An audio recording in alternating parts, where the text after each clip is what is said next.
Students, जैसे कि आप लोगों को पता है कि हमने चैप्टर नंबर 8 स्टार्ट किया है। चैप्टर नंबर 8 में हमने आपको पहले कॉन्स्टेंट्स के बारे में बताया था डिटेल के साथ।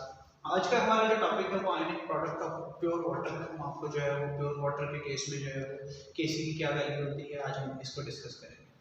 तो आपको पता है कि अगर आप प्योर वाटर लें और आप उस वाटर को आयनाइज करें तो उससे हाइड्रोजन आयन और हाइड्रोक्साइड आयन्स तो बनते हैं, लेकिन ये जो हाइड्रोजन आयन है और हाइड्रोक्साइड आयन बनने का जो प्रोसेस है बड़ा स्लो होता है, क्योंकि आपको पता है कि वाटर में जो है हाइड्रोजन बॉन्डिंग्स पाई जाती हैं, बड़ी स्ट्रॉन्ग किस्म की हाइड्रोजन बॉन्डिंग होती है, इसीलिए इसे आयनाइज करना जो है बड़ा मुश्किल होता है। और अगर आप इसे 1000 डिग्री सी तक भी हीट करें तो ये 1000 डिग्री सी पर भी जाकर जो है वो 1% जो है वो आयन्स में कन्वर्ट होता है, हाइड्रोजन आयन और हाइड्रोक्साइड आयन होता है।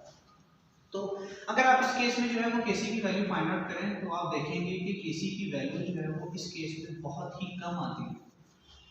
तो पहले हम आपको केसी जो है प्रोडक्ट की कंसंट्रेशन और रिएक्टेंट की कंसंट्रेशन के इक्वल होती है, और अगर आप जो है इस केस में जो है केसी की वैल्यू फाइंड आउट करें तो केसी की वैल्यू जो है इस केस में आती है 1.8 multiply by 10 to power minus 16 आती है इस केस में। तो आप देख सकते हैं कि ये जो है वो वाटर कितना स्टेबल मॉलिक्यूल है, जिसे जो है आयनाइज करना जो है कितना मुश्किल काम है। इस केस में जो है वो केसी की वैल्यू जो है ऑलमोस्ट 10 टू पावर माइनस 16 में जाकर आती है, तो जो है बहुत ही लो वैल्यू है। अगर आप जो है वो वाटर की कंसंट्रेशन अगर आप फाइंड आउट करना चाहते हैं तो वाटर की कंसंट्रेशन बिल्कुल आप फाइंड आउट कर सकते हैं, कोई इतना ज़्यादा मुश्किल काम नहीं है। आप इसके लिए क्या करें, आप जो है वो 1 लीटर जो है वो वाटर लें।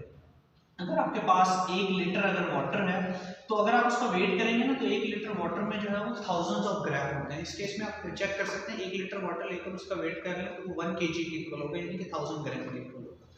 तो आपके पास 1 लीटर में जो है वो कितने होंगे, 1000 ग्राम है। तो हम इसे कहते हैं कि 1000 ग्राम पर डेसीमीटर क्यूब भी कर सकते हैं आप इसे। 1 लीटर और 1 डेसीमीटर क्यूब ये दोनों जो है आपस में इक्वल होते हैं। तो आपको पता है कंसंट्रेशन में अगर आपने इसे कन्वर्ट करना है तो आपको पता है कंसंट्रेशन का क्या यूनिट होता है, मोल पर डेसीमीटर क्यूब होता है। तो आप अगर इसे मोल पर डेसीमीटर क्यूब में कन्वर्ट करना चाहते हैं तो आप इसे ग्राम को जो है मोल में कन्वर्ट कर लें, और 1000 ग्राम को अगर आपने मोल में कन्वर्ट करना है तो आप इसके मॉलिक्यूलर मास से जो है वो डिवाइड कर लें। तो आप जो है इसे क्या करेंगे, आप इसे मॉलिक्यूलर मास से डिवाइड करेंगे 18 से, तो ये कन्वर्ट हो जाएगा मोल पर डेसीमीटर क्यूब में। तो हमने वाटर की कंसंट्रेशन जो है वो फाइंड आउट कर ली है। कितनी आती है वाटर की कंसंट्रेशन, अगर आप ये 1000 को 18 पर डिवाइड करें तो आंसर आता है 55.5 आता है, और 55.5 मोल पर डेसीमीटर क्यूब। तो ये जो है हमने वाटर की जो है कंसंट्रेशन फाइंड आउट कर। तो ये वाली वैल्यूज जो है इसमें पुट करेंगे, लेकिन आपको पहले एक छोटी सी चीज बता दूं कि अगर आप जो है ये वाटर की कंसंट्रेशन को जो है वो केसी के साथ मल्टीप्लाई करें, K C multiply by concentration of water, तो आपके पास क्या रह जाएगा, हाइड्रोजन आयंस की कंसंट्रेशन रह जाएगी और हाइड्रोक्साइड आयंस की कंसंट्रेशन रह जाएगी। ये जो है वो वाटर के केस में नए कांस्टेंट के इक्वल होता है जिसे हम कहते हैं Kw, K C concentration of water. तो यहाँ पर अगर आप इन केसी की वैल्यू पुट करते हैं, केसी की ये वाली वैल्यू और कंसंट्रेशन ऑफ वाटर की ये वाली वैल्यू अगर आप इसमें पुट करते हैं तो आप जो है वो Kw की वैल्यू जो है फाइंड आउट कर सकते हैं। तो केसी की वैल्यू कितनी थी हमने फाइंड आउट की थी 1.8 multiply by 10 to power minus 16, और कंसंट्रेशन ऑफ वाटर अभी मैंने आपको निकाल कर बताया कि 55.5 मोल पर डेसीमीटर क्यूब। तो इन दोनों को आप मल्टीप्लाई करेंगे तो ऑलमोस्ट आता है 1.101 10 टू पावर माइनस 14। तो आप जो है इसे ऐसे भी लिख सकते हैं 1 multiply by 10 to power minus 14 भी लिख सकते हैं, और बुक में जो है आपको ऐसे भी नजर आएगा 10 टू पावर माइनस 14 नजर आएगा। तो ये जो है वो Kw है। तो अब आपके पास Kw का क्या रिलेशनशिप आ गया, हाइड्रोजन आयंस की कंसंट्रेशन और हाइड्रोक्साइड आयंस की कंसंट्रेशन। तो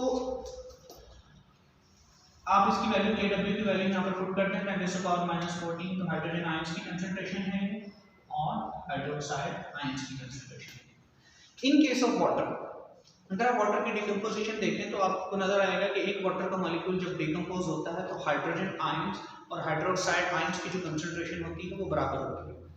तो अगर हम कहें कि हाइड्रोजन आयंस की कंसंट्रेशन और हाइड्रोक्साइड आयंस की कंसंट्रेशन जो है वो बराबर है तो क्या होगा, हाइड्रोजन आयंस और हाइड्रोक्साइड आयंस की कंसंट्रेशन अगर बराबर है तो क्या होगा, यहाँ पर 10 टू पावर माइनस 14 इक्वल हो जाएगा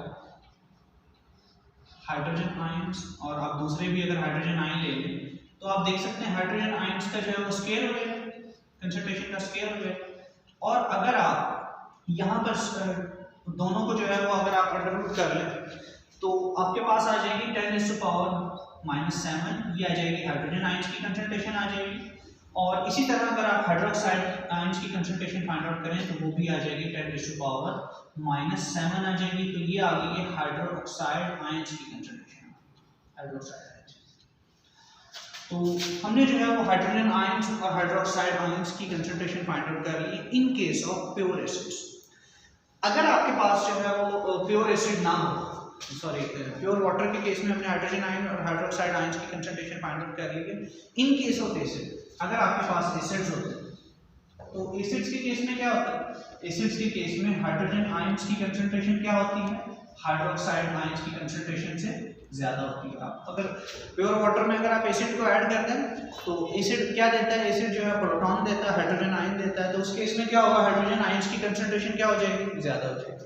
और अगर आप बेस ऐड करते हैं प्योर वाटर में तो क्या होगा, बेस के ऐड करने से आपके सॉल्यूशन में जो है वो हाइड्रोक्साइड आयंस की जो कंसंट्रेशन है वो क्या हो जाएगी, हाइड्रोजन आयन से ज्यादा हो जाएगी।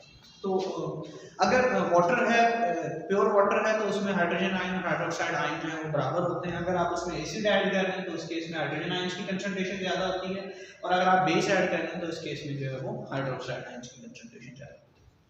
अब हम आपको जो है वो तीन टर्म्स के बारे में मजीद बताते हैं। हम आपको जो है पीएच के बारे में बताते हैं, पीओएच के बारे में आपको बताते हैं, लास्ट में जो है हम आपको पीकेडब्ल्यू के बारे में बताते हैं।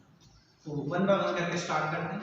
पीएच का नाम आप लोगों ने सुना होगा। आज जो है हम आपको बताते हैं कि पीएच होती क्या है, इसकी डेफिनेशन और इसकी जो इक्वेशन भी आपको बताते हैं। तो pH, P stand for the percentage, H stand for the hydrogen. Hydrogen ions की अगर आप किसी एक सॉल्यूशन में परसेंटेज फाइंड आउट करें तो आप उसे कहते हैं पीएच कहते हैं उसे। और आप ये कैसे फाइंड आउट कर सकते हैं, बड़ी सिंपल सी इसकी डेफिनेशन है, pH equal to negative log of concentration of hydrogen ions. Hydrogen ions की कंसंट्रेशन का अगर आप नेगेटिव लॉग ले लेंगे तो किसके इक्वल आ जाएगा, वो pH के इक्वल आ जाएगा। तो ये डेफिनेशन भी आप लोगों ने करनी है, एग्जांपल भी करनी है। डेफिनेशन में क्या लिखना है आप लोगों ने, negative log of hydrogen ions की concentration is equal to pH। तो अगर आपने pOH फाइंड आउट करना है तो बेसिस के केस में जो हम पीओएच फाइंड आउट करते हैं, और पीओएच भी ऐसे ही आप लोगों ने फाइंड आउट करना है, negative log of concentration of hydroxide ions. तो ये किसके इक्वल आ जाएगा, पीओएच के इक्वल आ जाएगा। और अगर आपने पीकेडब्ल्यू फाइंड आउट करना है तो ये भी बड़ा सिंपल सा है कि आप जो है वो केडब्ल्यू की नेगेटिव लॉग ले लें आप इसका केडब्ल्यू का, तो ये जो है वो किसके इक्वल आ जाएगा, पीकेडब्ल्यू के इक्वल आ जाएगा। जैसे हमने यहाँ पर कुछ वैल्यूज फाइंड आउट की थी, आपको बताया था इन case of pure water hydrogen ions की कंसंट्रेशन 10⁻⁷ है, हाइड्रोक्साइड आयंस की कंसंट्रेशन जो है वो 10⁻⁷ है। वो पुट करके आप फाइंड आउट कर रहे हैं इन केस ऑफ न्यूट्रल वाटर। तो अगर आप यहाँ पर वैल्यूज पुट करेंगे, हाइड्रोजन आयंस की कंसंट्रेशन आप पुट करते हैं 10⁻⁷। जब आप इसका लॉग लेंगे ना तो लॉग की प्रॉपर्टी आप लोगों ने पढ़ी हुई है कि ये जो पावर है स्टार्ट में आ जाती है, तो ये -7 स्टार्ट में आ जाएगा, लॉग 10 रह जाएगा।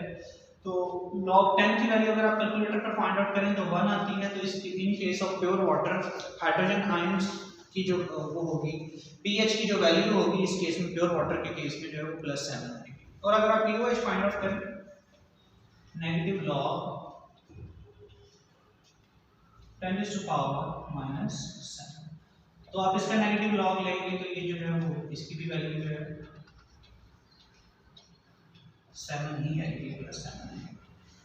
तो अगर आप pKw की वैल्यू फाइंड आउट करें, हमने आपको बताया था कि इसकी वैल्यू जो है वो 10⁻⁻14 आती है।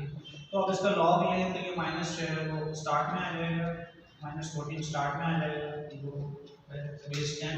इसकी वैल्यू फाइंड आउट करें 1 आएगी, तो यहाँ पर आंसर क्या आ जाएगा, प्लस जो है वो 14 आ जाएगा। तो ये जो है वो pH, pOH और pKw है। तो अगर आप pKw को देखें तो उसकी वैल्यू कितनी है, 14 है, और pH और pOH की वैल्यू कितनी है, 7 + 7 है। तो यहाँ से भी आप एक छोटा सा रिलेशनशिप फाइंड आउट कर सकते हैं। तो pKw जो है वो pH और pOH के सम के इक्वल होगा। तो ये छोटा सा प्रूफ भी आता है शॉर्ट क्वेश्चन के तौर पर कि जो है पी के डब्ल्यू जो है वो कैसे जो है वो पी एच और पी ओ एच के जो है सम के इक्वल होता है। तो ये आज का हमारा टॉपिक था। थैंक यू जी। अगर आपसे जो है ये क्वेश्चन आ जाए कि पी के डब्ल्यू is equal to p H plus p O H, तो उसे आपने कैसे प्रूव करना है उसे हम देखते हैं। हमने ये रिलेशनशिप देखा था कि पी डब्ल्यू जो है वो हाइड्रोजन आयंस और हाइड्रोक्साइड आयंस की कंसंट्रेशन के प्रोडक्ट के इक्वल होता है। अगर आप जो है यहाँ पर सबका जो है वो नेगेटिव लॉग ले लें, negative log of concentration of K W and negative log of hydrogen ions और हाइड्रोक्साइड आयंस की कंसंट्रेशन, तो आपको पता है कि लॉग की प्रॉपर्टी होती है, दो चीज़ें जब आपस में जो है वो मल्टीप्लाई हो रही होती हैं तो उन्हें जो है वो लॉग जो है वो एडिशन में कन्वर्ट कर देता है। तो आप इसे ऐसे ही करें, minus log of hydrogen ions की concentration and minus log of hydroxide ions की कंसंट्रेशन। तो ये किसके इक्वल होता है? ये पीएच के इक्वल होता है। ये किसके इक्वल होता है? ये पीओएच के इक्वल होता है। और ये भी हमने आपको बताया किसके इक्वल होता है? पी के डब्ल्यू के इक्वल होता है। आप जो है वो इस तरह भी इसे प्रूव कर सकते हैं कि पी के डब्ल्यू जो है वो पीएच प्लस पीओएच के इक्वल होता है। यही हमारा आज का टॉपिक था। Thank you.